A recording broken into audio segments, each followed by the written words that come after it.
c'est le roman du parcours initiatique d'Abdallah, qui parle d'amour aussi, d'amitié, etc. Mais Abdallah, c'est 4 ans d'écriture parce que c'est entre 200 et 300 personnes musulmans en France, mais aussi en Tunisie, interrogées, avec qui j'ai débattu. Il y a quelques personnes avec qui j'ai échangé par messagerie privée sur Twitter qui sont en Syrie. AVS avec Philippe Robichon.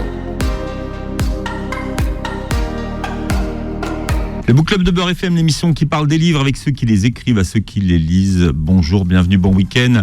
Mon invité s'appelle Karim Guelati. Bonjour Aleikoum, Karim. Bonjour Aleikoum, bonjour Franck.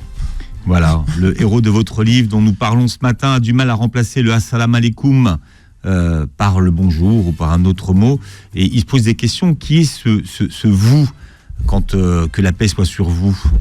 Eh ben voilà, ce vous-là, ce sont les 2 anges qui comptent nos points, un à gauche, un à droite, pour les bons et les mauvais points. Et l'idée, et il s'en rend compte assez vite, l'idée c'est de dire que Dieu nous a créés libres avec notre libre arbitre, et on a de compte à rendre à personne, sinon à lui, qui nous a donc flanqué de 2 anges pour faire ces comptes-là.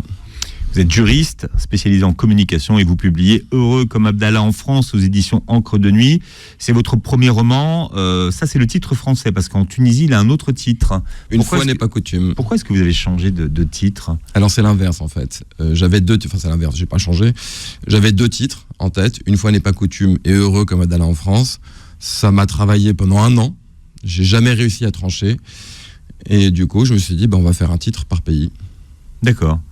Donc vous n'avez pas tranché. Là, c'est ça. Mais c'était pas un choix éditorial. Ah non, pas du tout. Il n'y avait pas de. Ah non, vraiment pas. En se disant, en France, ça se vendra mieux si on met Heureux comme Abdallah en France. Non, d'ailleurs, pour être complet, sur la version tunisienne, une fois n'est pas coutume, il y a un bandeau rouge.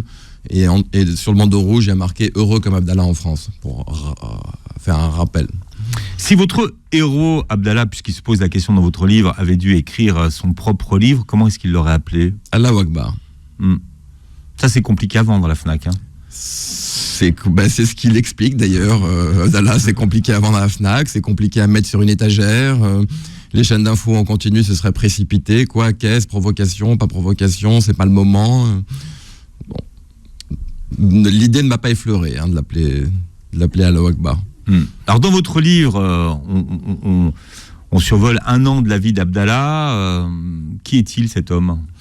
Alors Abdallah, vous savez, j'ai mis 4 ans à écrire ce livre, non pas pour les références au texte qu'il contient, parce que il y a beaucoup de références coraniques. Tout à fait, mais que j'avais. J'ai rarement vu un roman avec autant de références coraniques, je peux vous dire. C'est un roman qui parle d'un essai. C'est un roman à clé, c'est le roman du parcours initiatique d'Abdallah, qui parle d'amour aussi, d'amitié, etc. Mais Abdallah, c'est 4 ans d'écriture parce que c'est entre 200 et 300 personnes musulmans en France, mais aussi en Tunisie, interrogées, avec qui j'ai débattu, avec qui j'ai discuté. Ce sont même, pour être complet, il y a quelques personnes avec qui j'ai échangé par messagerie privée sur Twitter qui sont en Syrie. D'accord. Bon, alors Abdallah, c'est un homme qui a 45 ans.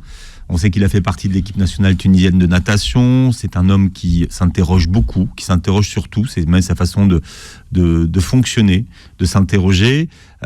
Son frère aîné s'est noyé à l'âge de 3 ans, donc c'est peut-être pour ça qu'il nage d'ailleurs, votre héros. Oui, et puis il nage parce qu'on vit dans un monde où on peut être vite noyé. Il est marié avec une Algérienne, oui. Inès. C'est ça. Originaire d'une ville à la frontière de la Tunisie. Il est très amoureux. Ouais. Elle aussi. C'est une très belle histoire d'amour aussi, Abdallah. J'ai eu quelques retours de lecteurs qui m'ont dit j'ai eu du mal à finir le livre parce que je me suis vraiment attaché à ces personnages et une histoire d'amour incroyable.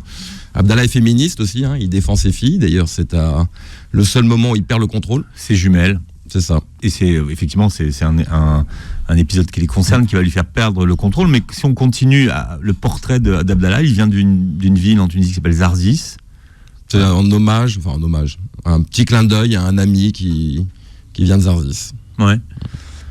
Il est intelligent, mais d'ailleurs dans sa famille, il fait partie d'une fratrie où tout le monde a réussi brillamment ses études. Lui, il a fait un master d'informatique financière au lycée Bourguiba à Tunis. C'est ça. L'idée était de mettre en exergue l'école bourguibienne et ce qu'a fait Bourguiba pour l'éducation. Avec cet ascenseur social que constitue l'éducation en Tunisie qui permet à un père jardinier et une mère qui travaillent dans les cantines des écoles d'avoir des enfants qui sont informaticiens, pharmaciennes ou même docteurs. C'est l'élite dans ce lycée non, l'élite tunisienne. Oui, non, pas que. C'est l'élite intellectuelle. C'est pas l'élite sociale. Le lycée Bourguiba, les lycées Bourguiba, il y en a plusieurs. C'est vraiment les meilleurs hors contexte niveau social. Alors il a un super job en Tunisie puisqu'il travaille à la Banque de Tunisie. Donc il vit avec Inès qu'il a rencontré en Tunisie et subitement un jour il est démarché par ces fameuses sociétés qui recrutent et on lui propose d'aller travailler en France. C'est courant qu'on aille chercher de la main d'œuvre en Tunisie?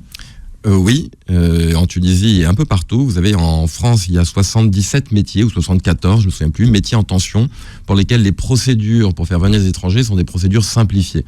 Contrairement à ce qu'on imagine, en France, on manque de main-d'œuvre sur certains sujets. Ça va de l'informaticien au boucher. Les métiers pénuriques. Oui, c'est sous Sarkozy qu'on a créé ça, non? Sous Sarkozy, on a. Non, si c'était pas sous Sarkozy qu'on avait créé ça. Mais Guéant avait voulu annuler cette facilité pour ces métiers en tension avec le fameux décret Guéant. Ça n'avait pas duré très très longtemps. Et puis ça n'était pas très légal. Quand il était à l'intérieur ou quand il était secrétaire général? Non, à l'intérieur. À l'intérieur. Il avait voulu supprimer des conventions bilatérales par un décret. Il y avait un problème de conformité à la loi. Donc ça n'avait pas tenu très longtemps. Mais oui, donc c'est ce qu'on appelle l'immigration choisie, ces fameux métiers en tension. Je vous dis, ça va du boucher à l'informaticien, avec le personnel, en passant par le personnel soignant, etc. Et il fait partie de cela.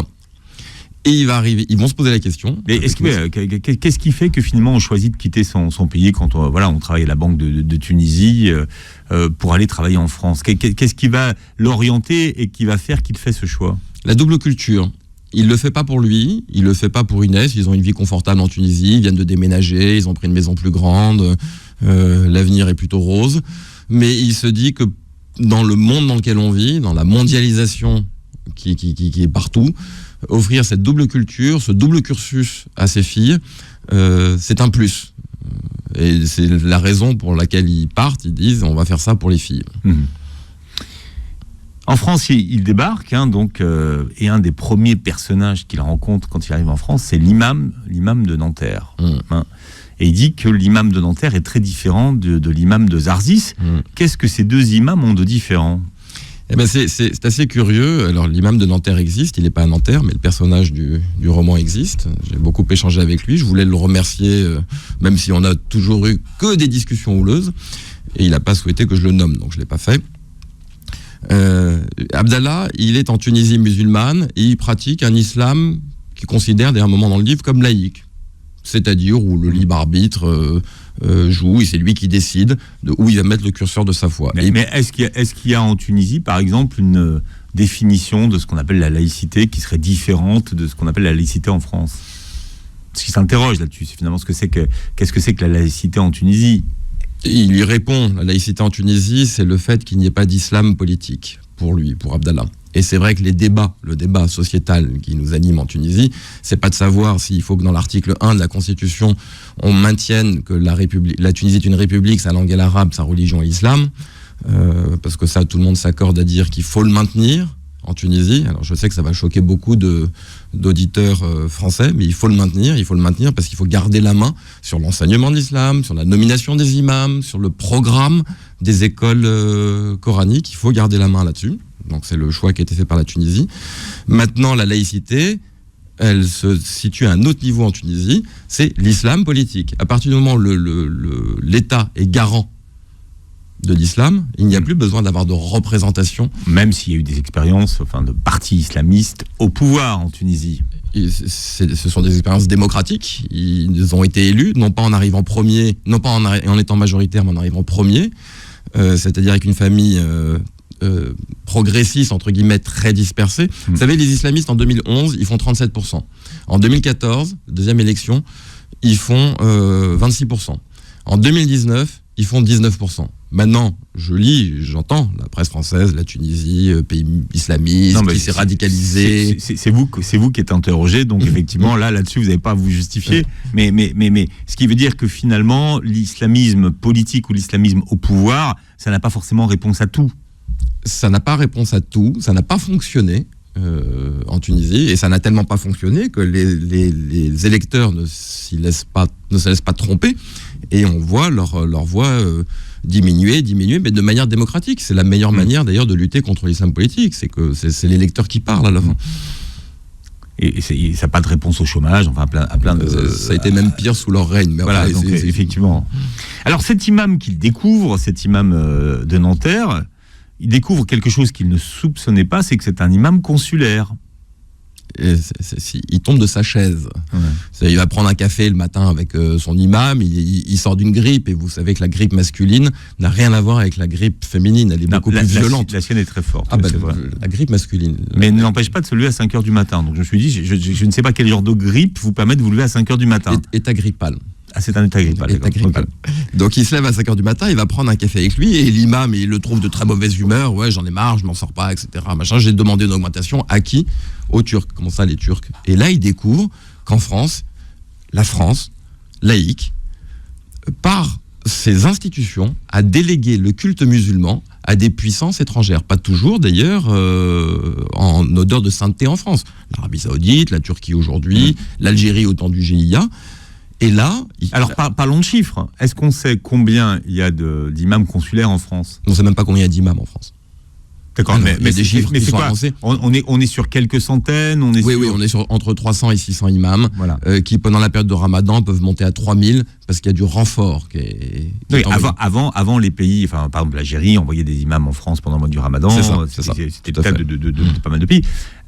Moi, ce qui m'a étonné, c'est le salaire de ces imams, parce que je peux dire que je connais quand même beaucoup d'imams. Ils vont tous signer à ce prix-là, parce que là, vous donnez un ordre de rémunération qui est entre 2 et 3 000. Entre 1 700 et 3 000 euros, en incluant les frais de logement. Vous savez que pour trouver cette information, il a fallu que j'enquête 6 mois. C'est la première fois que j'ai cette information. Ouais. J'avais jamais entendu parler de ça. Alors là, il y en a beaucoup qui vont se dire, ah ouais, mais dis donc, ils sont vraiment bien payés, les imams consulaires. C'est un beau métier, Et je vous dis, il y en a qui sont logés. D'ailleurs, lui, votre Turc, il est logé. Mon Turc, il est logé, tout à fait. Ce qui n'est pas le cas de tout le monde, mais il est logé. Alors, il y a des financements qui se font directement, c'est-à-dire qu'ils sont payés, ils ont une fiche de paye de l'État en question, c'est le cas des Turcs. L'Arabie Saoudite, elle finance autrement, c'est-à-dire elle passe par des associations. Mais du coup, Abdallah se dit, finalement, moi, mon imam, il me parle de Dieu, mais il me parle du PKK aussi. Donc, je dois composer dans ce qu'il me dit entre la réalité coranique de ce qu'il me dit. Le PKK, c'est un parti politique c'est le turc. Parti d'Erdogan. Ouais. Donc, il se dit, je dois composer avec sa lecture du Coran, et Dieu seul sait s'il y en a, mais en plus, il y a une dimension PKK, le parti d'Erdogan, dans ses prêches. Et il y a une dimension géopolitique dans ses prêches, compte tenu de la relation du moment entre la Turquie et la France. Là, il se dit, comment la France, laïque, qui aujourd'hui nous demande de pratiquer un islam de France, ils sont bien gentils les Français, ils veulent qu'on pratique un islam de France. Alors, vous insistez beaucoup sur l'expression islam de France. Elle est juste pour vous, islam de France? Non, mais la France est laïque, il n'y a pas d'islam de France. Qu'est-ce qu'on fait? Ils vont réécrire le Coran, c'est une aberration, il n'y a pas d'islam de France. Et il n'y a même pas un islam en France, parce que l'islam c'est un texte. Parce que ceux qui n'acceptent pas l'expression islam de France peuvent accepter l'expression islam en France. Il y a un culte en France. Il n'y a même pas un islam en France. Donc culte musulman en France. Voilà. Comme il y a un culte musulman en Tunisie, comme il y a un culte musulman aux États-Unis, comme il y a un culte musulman un peu partout aux États-Unis, à New York, la prière des rues ne choque personne, ne dérange personne. En France, elle dérange. En Tunisie aussi, elle dérange. D'ailleurs, on l'a interdit en 2012. Mais voilà, donc il y a une différentes pratiques en fonction des us et coutumes des pays. Mais il n'y a pas différents islams. Enfin, il faut arrêter avec justement ces différents islams. Il n'y en a qu'un. Et c'est le fait de faire croire qu'il y en a plusieurs qui est une des genèses de la problématique de l'islam aujourd'hui. Bon, alors cet imam consulaire, il a un statut de fonctionnaire, c'est ça? C'est un fonctionnaire des Turcs. Parfaitement. C'est un fonctionnaire des Turcs à qui on a délégué le culte musulman en France. L'État français lui a délégué le culte de l'islam en France. Avec un vrai bon roman qui parle du culte musulman en France aujourd'hui. Il s'appelle Heureux comme Abdallah en France, aux éditions Encre de Nuit, et son auteur est notre invité ce matin, Karim Guelati. On voit toutes les questions que ce Tunisien qui arrive et qui débarque en France, toutes les questions qui le traversent relatives à sa religion, l'islam, parce que finalement cet islam qu'il a toujours vécu, il ne le retrouve pas quand il arrive en France. En plus, c'est un passionné d'étymologie et de sémantique. On parlait par exemple du titre qu'il aimerait bien donner à son livre qui s'appelle Allahu Akbar, mais lui, quel sens il lui donne, ce Allahu Akbar? Justement, au takbir. Oui, c'est justement, c'est quelque chose d'intéressant. Allah Akbar, ça ne veut pas dire Dieu est grand, contrairement à ce que la manière dont beaucoup de gens le traduisent, mais Dieu est le plus grand. Et lui, sa lecture, parce que le problème, c'est jamais le Coran, le problème, c'est les yeux qui lisent le Coran. Lui, sa lecture, c'est de dire, si Dieu nous dit qu'il est le plus grand, ça veut dire que nous pouvons nous élever et être grands. Et il laisse ce formidable espoir à l'être humain de pouvoir entamer cette quête vers le grand, sachant que Dieu et étant le plus grand, personne ne doit essayer d'être plus grand que lui. Quand on vous dit Dieu est le plus grand, ça veut dire qu'il n'y a pas plus grand que lui, et arrêtez, vous humains, de vous prendre pour Dieu en jugeant vos prochains, et notamment dans la foi, dans la pratique de la foi. Le message Allahu Akbar, il est beaucoup plus puissant et beaucoup plus important que ce qu'on imagine, et malheureusement ce pourquoi il est employé aujourd'hui, c'est-à-dire avant chaque acte terroriste. Cette façon d'essayer de décortiquer toutes les expressions et de les comprendre, il le fait surtout, il le fait sur l'arabe mais également sur le français, puisqu'il a besoin aussi de comprendre le référentiel de la société dans laquelle il débarque. Vraiment, je vous ai dit 4 ans, j'ai mis pour écrire ce livre, 4 ans de recherche, 4 ans de travail, pourquoi ? Pour identifier ce chemin de crête qui fait que qui fait qu'un musulman va avoir des questions qui vont venir à lui ou qui va se poser lui-même quand il va être confronté à l'islam et à la société française. Et une mauvaise réponse à ces questions-là, une mauvaise réponse, et il peut basculer du côté obscur de la force. L'idée de ce livre, c'était pour mes enfants, et c'était de leur dire, voilà toutes les questions auxquelles vous allez être confrontés, voilà toutes les questions, non pas auxquelles vous êtes confrontés, voilà toutes les questions auxquelles vous êtes confrontés et dont une mauvaise réponse peut vous amener du mauvais côté de la force. Et parce que des réponses, j'en avais plein. Mon travail d'enquête pendant 4 ans, j'avais 10 fois le livre. Mais il a fallu isoler celles qui, d'après mes échanges, ont fait qu'une personne a basculé. Je vous assure, dans ce livre, vous trouvez, j'aurais dû l'appeler d'ailleurs ce bouquin, Manuel contre la radicalisation. Déjà, le mot radicalisation interroge aussi beaucoup. Et il s'interroge là-dessus. Voyez, vous dites que finalement, si on s'intéresse à la radicalisation, le terrorisme religieux n'existe pas, le terrorisme musulman n'existe pas. Oui, de manière, c'était, je crois, Margaret Thatcher qui disait il n'y a pas de terrorisme politique, il n'y a pas de terrorisme religieux, il y a un terrorisme criminel uniquement. Mais vous savez, quand vous observez le profil du terroriste il y a 3 jours à Rambouillet, j'ai passé 8 heures sur son profil Facebook, on parle beaucoup de radicalisation du terroriste. Moi je trouve pas qu'il soit plus rentré dans l'islam qu'avant. C'est-à-dire là vous êtes à contre-courant de tout ce qui a été dit. Je sais, je suis désolé. Cette idée qui dit de toute façon aujourd'hui en Tunisie on se radicalise en 2 heures ou en 3 heures. Quand vous regardez le profil de cette personne, elle ne se radicalise pas religieusement. Elle épouse un comportement violent par rapport à un concept de la religion où il n'y a pas de radicalisation flagrante. Alors il a des positions de temps en temps qui sont des positions de réaction. Mais il n'y a pas un fondamentalisme religieux chez cette personne. Elle ne connaît rien à l'islam, cette personne. Il y a, je répète, des réactions fondamentalistes à des événements, par exemple à Samuel Paty. Quand il y a Samuel Paty, qu'est-ce qu'il fait ? Il relaie la parole de Béchir Ben Hassen. On se demande ce qu'il fait en France, lui, petite parenthèse. Sincèrement, on se demande comment ce monsieur, que nous, en Tunisie, en 2015, on vire de Tunisie, on vire de sa mosquée, pas Tunisie, il est tunisien, on vire de sa mosquée en disant le type est un dangereux radical, il prend un avion, il vient en France, et depuis 2015, il prêche en France. Pire que ça, le même Béchir Ben Hassen essaye d'aller au Canada. Les Canadiens, ils demandent donc un visa long séjour. Les Canadiens font une enquête. En 3 semaines, les Canadiens décident que ce type-là n'a rien à faire sur leur territoire parce que c'est un dangereux radical. Et nous, depuis 2015, ils prêchent dans des mosquées en France. Ils forment des jeunes à la langue arabe.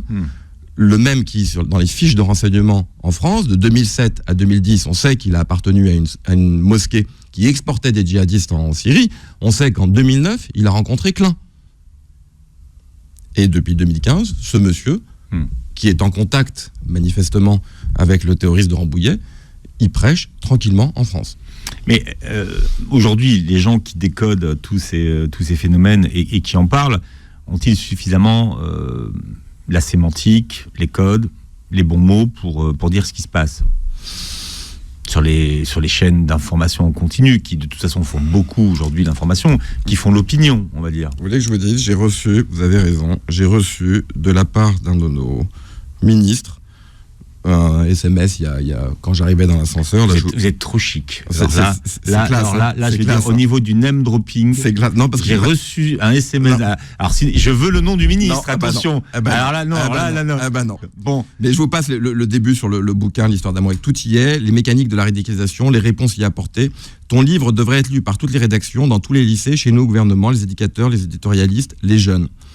Tout le monde. Il n'est pas la solution, mais ce qu'il contient en fait partie. Donc c'est très touchant, mais je pense que c'est pas faux. Avec beaucoup d'humilité, je dis pas que le livre est bien écrit, mais il y a un gros travail d'enquête. Peut-être vous pouvez pas le dire, mais moi je peux vous le dire, parce que j'ai même été très surpris. C'est un très bon roman, c'est très bien écrit, et comme je m'intéresse à ces questions, on va dire au quotidien, je peux dire que même vous m'avez appris beaucoup de choses. Donc c'est très très très utile. Et sur les sujets de société, et ce qui fait l'actualité en France, comme la question, on va dire, du voile, qui est très franco-française. Mais lui, il démarre, on va dire, sa recherche sur la compréhension qu'il y a de l'islam en France, sur cette question du voile, par exemple. En général, un musulman qui arrive en France, c'est la première question à laquelle il est confronté. Parce que son imam donc de Nanterre lui dit tu devrais couvrir ta femme. Et tes filles. Oui. Parce qu'il cherche à comprendre. Mais pourquoi je dois les couvrir ? Tu réponds, donc tu vas couvrir et ta femme et tes filles. Et tu n'iras plus à la piscine avec eux parce que pas de mixité dans les piscines. Première réponse. Et là, il se demande comment il va pouvoir leur apprendre à nager s'il ne peut pas aller avec elles. Mais bon. Télépiscine. Ouais. Il se demande s'il il peut faire télépiscine, puisqu'on est en télétravail. Il y a toute une bonne idée, là, finalement, télépisine. On va déposer télépisine. Oui, c'est ça. Et donc la première réponse d'Abdallah dans sa quête, pour éviter qu'il bascule du côté obscur de la force, la première réponse, elle vient pas de lui. D'ailleurs, je ne sais pas si vous avez observé, c'est vraiment un roman initiatique. Elle vient de sa femme. C'est sa femme qui va le mettre sur la voie de la raison. Et puis elle le recadre assez sévèrement. Ouais. Hein, c'est pas... mais parce que sa femme, elle lit très régulièrement le Coran. Donc elle a aussi une approche qui est différente.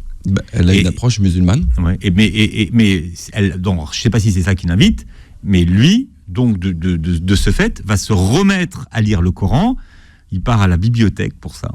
En fait, c'est l'élément déclencheur pour lui. Il se dit, ok, je suis soumis à tout un tas d'exigences, d'injonctions de la part de la République, de la part de mon imam, de la part des médias, de la part de mon voisin, de la part de mon patron. J'en ai un petit peu marre qu'on me dise, qu'on veuille m'imposer ce que c'est que la laïcité et ce que c'est que mon islam. Et Inès a raison, je vais aller lire le Coran, dans le texte, en arabe. Et il va tous les 2 jours à la bibliothèque Sainte-Geneviève. Le message, il est là. À 2 pas du Panthéon, bon, ça ne demande pas quand même. Hein.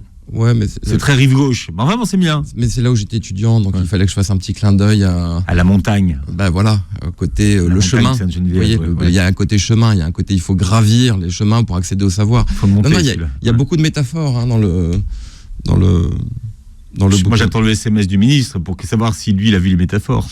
Donc, il va lire le Coran. Mais est-ce que ça veut dire qu'il ne l'avait pas lu avant ? Si, mais jamais en cherchant des réponses. Et là, il cherche des réponses. Il cherche à comprendre. Il le lit, et d'ailleurs, ça commence par ça. Il le lit par son commencement, et son commencement nous dit, le Coran vous a été révélé pour vous faire réfléchir. Déjà, ça le frappe, ça. Parce que la réputation de l'islam, la mieux partagée, c'est que c'est une religion très dogmatique. On ne discute pas, on ne réfléchit pas, on exécute. Manque de bol, c'est pas ce qui est écrit. Et puis alors là, le verset, il est pas équivoque, il est univoque. On vous a révélé le Coran pour vous faire réfléchir. Ça se pose là, comme religion dogmatique. Et c'est Karim Guelati qui est l'invité du Book Club aujourd'hui pour parler de son premier roman qui s'appelle Heureux comme Abdallah en France, aux éditions Encre de Nuit.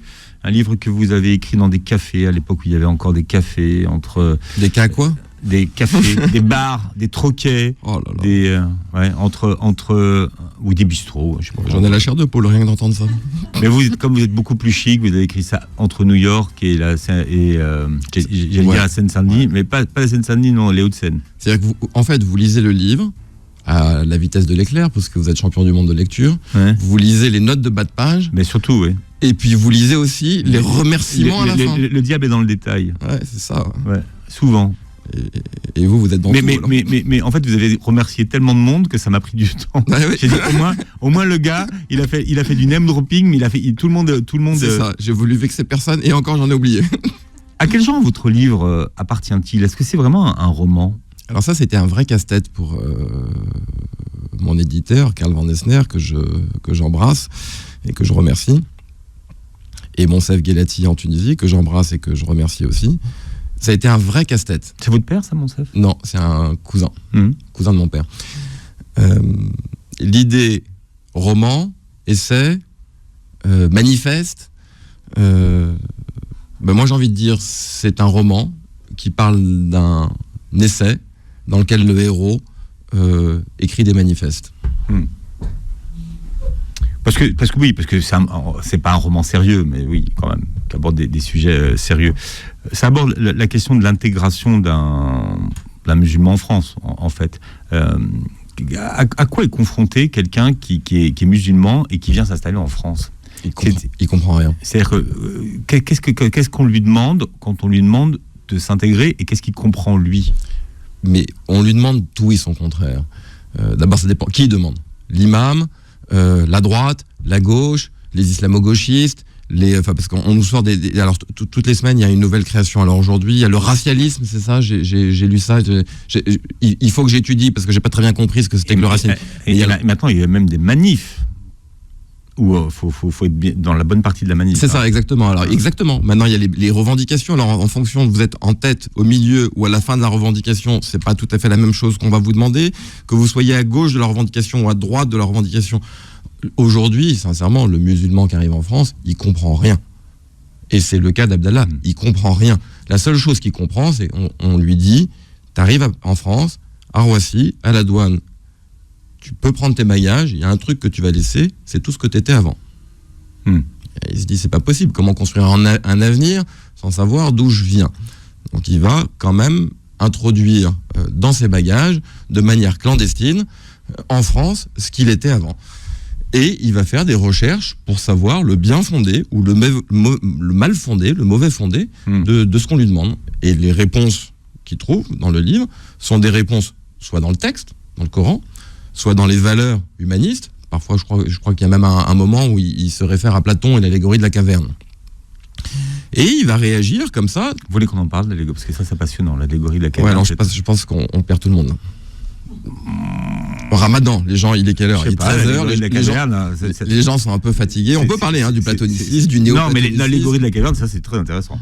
Bon, alors vous voulez pas en parler, je vois bien, mais lui il se demande, la question qui se pose, c'est finalement, c'est quel islam il doit pratiquer et quelle laïcité il doit respecter. C'est ça. Et c'est ça qui, en fait, qu'il ne comprend pas. La laïcité, il la vit comme étant une demande de jeter, pardon du jeu de mots, mais de jeter un voile sur ses croyances, donc de voiler ses croyances. Il se dit, c'est quand même curieux comme laïcité. Il se rend compte que c'est pas tout à fait ça, la laïcité. La laïcité, c'est aussi un État qui est garant de la libre pratique religieuse dans le cadre de l'ordre public. Et puis, il va aussi faire des recherches sur l'islam, parce que l'imam qu'il a, on l'a vu, c'est un peu le PKK, c'est un peu du salafisme. Alors, il découvre le Coran YouTube. Ouais, ça c'est passionnant. Ça c'est incroyable. Mais encore une fois, il n'y a pas un... Ça existe. Ouais. Oui, mais le Coran YouTube existe. Mais j'ai rencontré quelqu'un qui a failli se faire embarquer par le Coran YouTube. Il y a toutes les questions auxquelles est confronté Abdallah, que se pose Abdallah, sont des questions que des gens, dans le cadre de mon enquête, se sont réellement posées et dont la réponse aurait pu orienter la lecture de la suite après et les embarquer vers du radicalisme, vraiment. Donc je rencontre à Nanterre, c'est vrai, dans un bar PMU, un type qui m'explique le Coran. Et je lui dis, mais t'as trouvé ça où, vieux? Et en fait, il a trouvé ça sur YouTube. Et il me montre, il me dit, mais regarde, c'est écrit, regarde, le mec YouTube, il le dit, etc. Et je me dis, quelle société fabuleuse on vit. Maintenant, le Coran, c'est par YouTube. Alors, après le shir Google, on a le shir YouTube. C'est ça. Et il faudrait que je demande à mes enfants de regarder sur TikTok, parce que j'ai toujours pas compris comment ça marchait, s'il n'y avait pas des imams qui s'exprimaient sur TikTok. C'est beaucoup plus court quand même sur TikTok. Peut-être que ce sont des imams qui dansent. Oui, ça serait pas mal. Je ne sais pas. Aujourd'hui, quand on voit l'impact qu'ont ces imams sur YouTube, d'ailleurs, ce sont des millions de gens qui les suivent. Mais c'est impressionnant, mais à commencer par notre terroriste de Rambouillet. Vous savez, quand on sent que le terroriste de Rambouillet, il commence à basculer un petit peu dans une expression violente d'un islam qui vous savez que je ne sais pas si vous avez vu ce type-là, en novembre 2015, il met, après donc Bataclan, il met en photo de profil, sa photo donc, avec le drapeau bleu-blanc-rouge. En novembre 2015, tout va bien. Mais mieux que ça, au Ramadan 2019, il partage des gâteaux avec ses voisins chrétiens, des gâteaux pendant le Ramadan avec ses voisins chrétiens. On est au Ramadan 2019. Fin 2019, il y a un type qui doit agresser quelqu'un au couteau, il est empêché par une autre personne qui l'attaque avec des boules de pétanque. Il le félicite. On est fin 2019. Il est pas radical, fin 2019. Il est même plutôt bien intégré. Il a quelques soucis psychologiques parce qu'on nous dit, j'ai vu à la télé qu'il allait voir un psy. Mais tout va bien. Il est en phase avec la République. Et puis ça bascule après. Il faut d'abord, on l'a pas précisé encore que l'action de votre livre se passe cette année-là d'ailleurs. 2015. C'est 2015. On est à novembre 2015. D'ailleurs, c'est au moment où Abdallah lui bascule, qu'il bascule dans la violence. Quelles sont les raisons qui expliquent pourquoi lui, qui est quand même un pacifique, bascule dans la violence? Sans expliquer pourquoi, mais qu'est-ce qui explique qu'il va basculer dans la violence? Là aussi, c'est une clé. Abdallah, tout au long du livre, c'est quelqu'un de posé, c'est quelqu'un qui réfléchit, c'est quelqu'un qui se pose des questions et qui essaie de trouver les réponses. Et la seule fois, effectivement, où il n'est plus dans cette démarche intellectuelle, mais qui passe en mode animal, c'est-à-dire avec une réaction physique envers son prochain, c'est quand on touche à ses filles. Et là, il devient fou. Enfin, il devient pas fou, il a une réaction physique. Il essaye d'entamer un dialogue.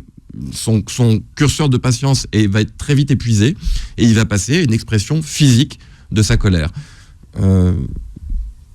Je pense, c'est un message, c'est une réflexion qu'on a nous tous parents. Vous savez, on est tous contre la peine de mort. Sauf si quelqu'un vient violer nos enfants, tuer nos enfants. Et là, donc le rapport à l'enfant, c'est parce que ce bouquin traite de l'islam, il traite de l'amour, il traite de la parentalité, toutes les questions que se pose Abdallah. Suis-je un bon père? Est-ce que je suis un mauvais père? Comment j'aurais dû réagir? Comment je devrais réagir? Toute cette relativité, tout ce qui fait un être humain. Le soir, dans la solitude de son lit, on réfléchit et on fait le bilan de sa journée et on est rongé par mille doutes. Donc c'est ça aussi heureux comme Abdallah en France. Bon, on va se quitter avec une chanson de Rachid Taha qui s'appelle Bonjour, justement. Voilà. Les façons dont on dit bonjour, c'est central dans votre livre. Je rappelle le titre de votre livre, Heureux comme Abdallah en France, aux éditions Encre de Nuit. Vous réécoutez l'émission en podcast sur beurrefm.net. Vous avez la vidéo sur la chaîne YouTube. Merci d'avoir été avec nous aujourd'hui. Merci infiniment, merci de m'avoir reçu.